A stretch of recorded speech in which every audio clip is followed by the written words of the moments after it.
देखो प्रश्न नंबर 3 देखो, प्रश्नावली 3.1 का 2 केजी सेब और 1 केजी अंगूर का मूल्य किसी दिन 160 रुपये था। कोई भी दिन मान लो, किसी एक दिन 2 केजी सेब और 1 केजी अंगूर का मूल्य 160 रुपये था। मतलब ऐसे समझो कि आप बाजार में गए और आप 2 केजी सेब लेकर के आए और 1 केजी अंगूर लेकर के आए, तो उनके आप 160 रुपये दे कर के आए। ठीक है। एक महीने बाद आप फिर से बाजार गए तो 4 केजी सेब और 2 केजी अंगूर का मूल्य 300 रुपये हो जाता है। आप जब एक महीने बाद बाजार गए और बाजार से 4 किलो सेब और 2 किलो अंगूर लेकर के आए, तो आप 300 रुपये दे कर के आए। इस स्थिति को बीजगणितीय और ज्यामितीय रूप में व्यक्त कीजिए। पहले बीजगणितीय रूप में व्यक्त करेंगे, फिर ज्यामितीय रूप में व्यक्त करेंगे और उसके बाद में इसका ग्राफ बनाएंगे। तो देखो, 1 केजी या 1 किग्रा सेब का मूल्य x रुपये मान लेते हैं और 1 किग्रा अंगूर का मूल्य y रुपये मान लेते हैं।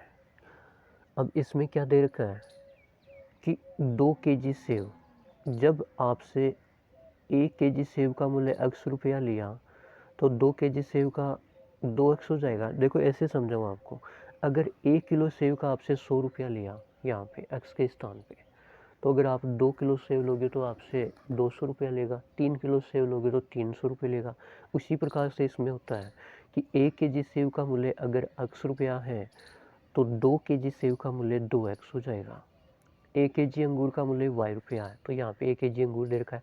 2 केजी सेब प्लस 1 केजी अंगूर बराबर कितना रुपया लगेगा? 160 रुपया। इसको समीकरण के रूप में लिख लेते हैं, 2x प्लस वाई बराबर 160 रुपया। दूसरी शर्त हमको ये दे रखी है कि 4 केजी सेब, जब 1 केजी सेब का मूल्य x रुपया है तो 4 केजी सेब का मूल्य 4x हो जाएगा, प्लस 1 केजी अंगूर का मूल्य y रुपया है तो 2 केजी अंगूर का मूल्य 2y हो जाएगा और लगा कितना? 300 रुपया। तो 4x प्लस का 2y बराबर कितना हो जाएगा? 300। ये दूसरा समीकरण हो जाएगा। तो ये अपना दूसरा समीकरण हो गया, 4x प्लस के 2y बराबर 300। तो बीजगणितीय रूप जो हमको पूछा था कि बीजगणितीय रूप में लिखो, वो तो हो गया। अब ज्यामितीय रूप में इसको लिखेंगे। तो ये पहला समीकरण, ये दूसरा समीकरण। अब पहले समीकरण से भी ज्यामितीय रूप में लिखने के लिए 2 पॉइंट निकालेंगे और दूसरे समीकरण से भी 2 पॉइंट निकालेंगे, फिर उन पॉइंटों को ग्राफ में रखेंगे। तो पहले समीकरण 2x प्लस वाई बराबर 160, तो इसको एक चर के बराबर लिख लेते हैं, y बराबर 160 और ये 2x इधर प्लस का है तो बराबर की दूसरी तरफ माइनस का 2x हो जाएगा। अब यहाँ पे x का मान अगर हम 50 रखते हैं, आप कुछ भी रख सकते हैं अलग अलग मान, लेकिन हम ऐसा मान रखते हैं कि जब 160 में से ये इधर वाला वैल्यू घटे तो ज़्यादा बड़ी वैल्यू ना आए, तो हमने रख लिया x बराबर 50। तो 160 माइनस 2 गुणा 50 कितना हो जाएगा? 160 माइनस 100, तो 160 में से 100 माइनस होगा तो y बराबर कितना आया? 60। जब x बराबर 50 रखा तो y बराबर 60 आ गया। दूसरा, यदि x बराबर हम 70 रखते हैं इसमें, तो y बराबर 160 माइनस 2 गुणा 70, 160 माइनस 2 गुणा 70, 160 माइनस 70 इंटू 2 140, y बराबर 20 आया। जब x बराबर 70 लिया तो y बराबर 20 आया। तो पॉइंट क्या हो गया? जब x बराबर 50 तो y बराबर 60, जब x बराबर 50 तो y बराबर कितना? 60। ये देखो, तो पॉइंट हो गया 50,60। जब x बराबर 70 तो y बराबर 20, तो पॉइंट हो गया 70,20। अब दूसरे समीकरण से भी 2 पॉइंट निकाल लेते हैं। दूसरा समीकरण है 4x प्लस 2y बराबर 300। इसको भी एक चर के बराबर कर लेते हैं, y के बराबर करेंगे इसको। तो ये 4x इधर प्लस का है तो बराबर के इधर आएगा तो माइनस का हो जाएगा। 2y बराबर 300 माइनस का 4x। अब 2 के गुणा में y है y के गुणा में 2 है तो ये 2 इधर गुणा में है तो भाग में चला जाएगा दूसरी तरफ। या ऐसे भी कर सकते हैं हम कि इसमें 2 है तो इस 300 माइनस 4x में से भी 2 कॉमन ले लेते हैं। तो जब 2 कॉमन लेते हैं तो अंदर 150 बचेगा, क्योंकि हम जब 150 को 2 से गुणा करते हैं तो 15 दूनी 30, 300 ही तो होता है ना। तो 150 बचेगा माइनस 4x में से 2 कॉमन लेते हैं, इस 4 को 2 गुणा 2 लिख सकते हैं। तो जब 2 कॉमन ले लिया तो यहाँ पे 2x बच जाएगा, बराबर के इधर 2 बराबर के इधर 2 कट जाएगा, y बराबर 150 माइनस के 2x। अब x का मान यहाँ पे रखेंगे तो y का मान हमको मिलता जाएगा। जब x बराबर 70 रखते हैं इसके अंदर, आप भी अलग अलग मान रख सकते हैं। यहाँ पे हम 50 रखते हैं, x बराबर 50 भी रख सकते हैं, क्योंकि 50 को 2 से गुणा करते हैं तो 100 जाएगा। 150 में से 100 जाएगा तो यहाँ पे y बराबर 50 बचाएगा। मतलब पॉइंट आप अलग अलग रखेंगे तो आपके पास y के मान अलग प्राप्त हो जाएंगे। और जब ग्राफ पे रखेंगे तो वो सारे पॉइंट उसी लाइन पे आएंगे जो हम ग्राफ खींचेंगे, ठीक है। तो हमको तो 2 ही पॉइंट निकालने हैं और उसको ग्राफ में रखेंगे तो हमको ग्राफ प्राप्त हो जाएगा। तो जब x बराबर 70 रखा तो y बराबर 150 माइनस के 2 इंटू 70 140। तो y बराबर 150 में से 140 गया तो 10 बचा। जब x बराबर 80 लिया तो y बराबर 150 माइनस के 2 इंटू 80 160। तो 150 और माइनस का 160 तो माइनस का 110, माइनस का 10 बच गया, y बराबर माइनस का 10। तो इसको पॉइंट के रूप में लिख लेते हैं। जब x बराबर 70 लिया तो y 10 आया, जब x बराबर 80 लिया तो y माइनस 10 आया। तो पॉइंट हो गया 70 को 10 80 को माइनस 10। अब इसका ग्राफ देखो।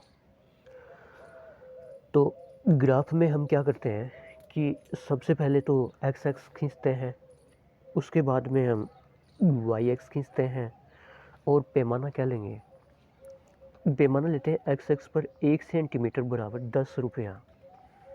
ये यहाँ से लेकर यहाँ तक 1 सेंटीमीटर होती है। 10 दूनी 20, 10 तिया 30, 10 4 40। इस प्रकार से 10 का अंतर पे हम लिख लेते हैं 10 20 30 40 50 60 70 80 ऐसे। y एक्स पर भी 1 सेंटीमीटर बराबर 10 लेते हैं, 10 20 30 40 50 60 70 80। इस मूल बिंदु से इधर दूसरी तरफ चलेंगे पीछे की तरफ तो -10 -20 -30 -40 ऐसे ले लेंगे। और नीचे जाएंगे तो -10 -20 -30 -40 -50 -60 -70 ऐसे ले लेते हैं। अब हमको क्या करना है, अब हमको पॉइंट रखने हैं।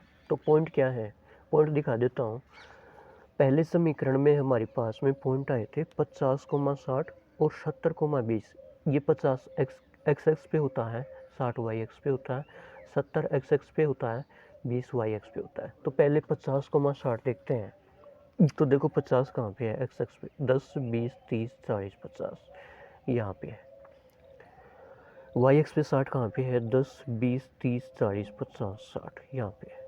अब ये 60 वाली एक्स एक्स के समांतर रेखा और 50 वाली वाई एक्स के समांतर रेखा, इनको डेश डेश करके मिलाते हैं ऐसे ऐसे। जहाँ पे ये दोनों एक दूसरे को काटती हैं वो बिंदु होता है हमारा 50,60। और दूसरा पॉइंट है 70,20। तो एक्स एक्स पे 70 कहाँ पे, 10 20 30 40 50 60 70 ये रहा। वाई एक्स पे 20 कहाँ पे है, 10 और 20 ये रहा। तो इस 20 वाली लाइन को डेश डेश करके ऐसे मिलाते हैं और एक्स एक्स पे ये 70 वाली लाइन को ऐसे मिलाते हैं। तो जहाँ पे ये दोनों लाइनें एक दूसरे को काटती हैं, ये और ये, उस बिंदु का पॉइंट है 70,20। अब इन दोनों पॉइंट को हम क्या करते हैं, 50,60 और 70,20 इनको स्केल से मिला देते हैं। तो मिला दो इनको, इन दोनों को हम मिला देते हैं। ये हमारा एक समीकरण का ग्राफ हो गया। और उस समीकरण को भी इसके ऊपर लिख देते हैं, 2x + y बराबर 160 लिख दिया, ठीक है। अब दूसरे समीकरण का ग्राफ बनाएंगे। दूसरे समीकरण के पॉइंट है हमारे पास में 70,10 80,-10। तो पहले देखो 70 कहाँ पे एक्स एक्सिस पे, 10 20 30 40 50 60 70 ये रहा, और वाई एक्स पे 10 कहाँ पे ये रहा। तो वाई एक्स के 10 वाली की इस लाइन को ले ऐसे खींचो, डैश डैश करके मिलाओ। एक्स एक्स से 70 है, उसको वाई एक्स के समांतर ऐसे डैश डैश करके मिलाओ, जहाँ पे ये दोनों लाइनें काटती हैं वो पॉइंट हमारा कौन सा है, 70,10 है, ये 70,10 है। दूसरा पॉइंट है 80,-10। तो एक्स एक्स पे 80 कहाँ पे होता है, ये 70 और ये 80 ये रहा, और -10 वाई एक्स पे ये रहा। तो वाई एक्स वाली इस लाइन को डैश डैश करके मिलाओ, और 80 वाली लाइन को वाई एक्स के समांतर ऐसे डैश डैश करके मिलाओ। ये दोनों जहाँ पे काटती हैं वो पॉइंट होता है हमारा 80,-10। अब इन दोनों पॉइंटों को मिलाएंगे तो एक रेखा बनेगी, और वो इस समीकरण का ग्राफ हो जाएगा। तो इन दोनों को मिला लो भाई, दोनों पॉइंट को स्केल से आपकी फुट्टी से मिला लो इसको। तो ये इनका हमने ग्राफ खींच दिया, और इसके ऊपर लिख दो कि ये ग्राफ कौन सा था। ये ग्राफ था हमारा 4x + 2y = 300 वाला, और जस्ट इसको थोड़ा सा सरल किया तो यही ग्राफ था हमारा, ये y = 150 - 2x वाला। तो इसके ऊपर हम इस ग्राफ पे लिख देंगे 4x + 2y = 300। तो ये हो जाएगा 4x + 2y = 300, इस लाइन के साथ में लिख देंगे। तो इससे ये पता चलेगा कि ये ग्राफ तो इस समीकरण का है और ये ग्राफ इस समीकरण का है। तो ये हमारे प्रश्नावली 3.1 में 3 प्रश्न थे ग्राफ के, ये हमने पूरे कर लिए हैं। अगली क्लास में फिर मिलेंगे। Thank you.